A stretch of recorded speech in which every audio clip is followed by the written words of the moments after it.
Hey there, Grumpy Old Fart here. Be sure to check me out over on Rumble. There you'll find all of my stuff from YouTube, plus my political and social commentary and weekly current events, which YouTube frowns on. Links to my Rumble channel, as well as my other YouTube channels, and links to let you order my books are in the description of this video.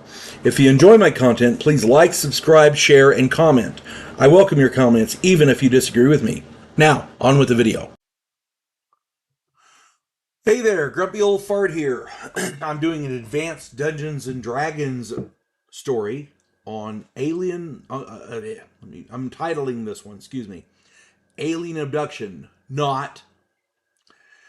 Years ago, I was playing in my friend Gerald's game. We had a group of 5-player characters. We had a wizard, a cleric, a thief, and 2 fighters.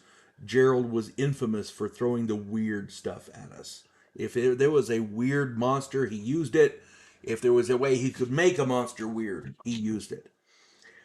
One night, our group was camping along a road. We were heading for a big city to find work, and we'd run out of daylight, so we made camp. Happens a lot in the game. We were about to go to sleep when our thief saw a light in the sky. It lowered down above us, and a bright light engulfed us. Next thing we knew, we were in a room. The walls were shiny steel, and we were all laying on tables. 3 short beings walked in. Gerald described them very much like the little gray aliens. Um, the classic description, the little short guy with a big oval dark eyes, the whole 9 yards. Thin. Our gear was on a table in the corner, and we weren't held down in any way.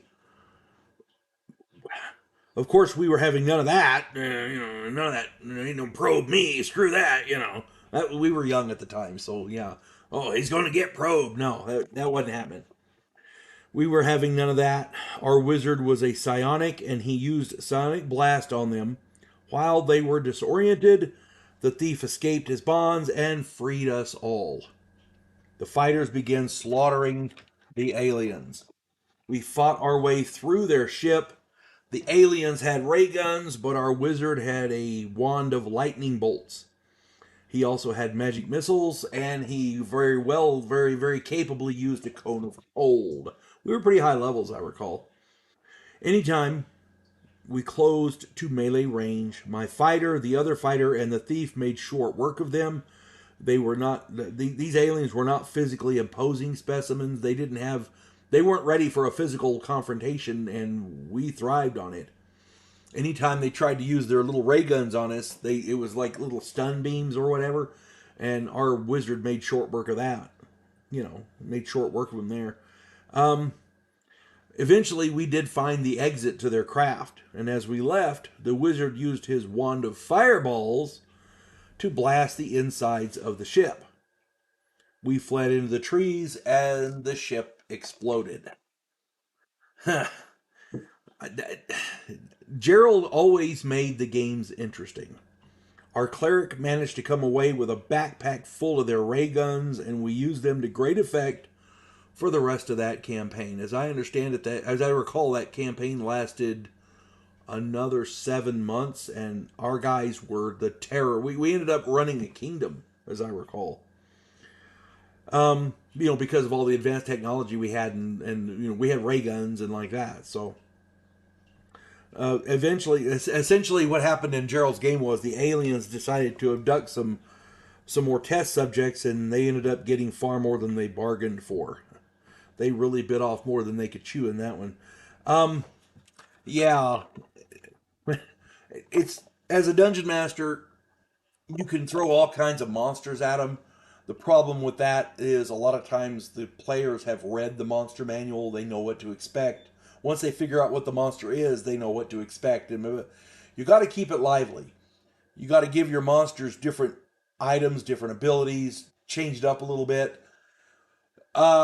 It's rare in Dungeons and Dragons. As a matter of fact, that's the only time I can think of where aliens tried to abduct player characters.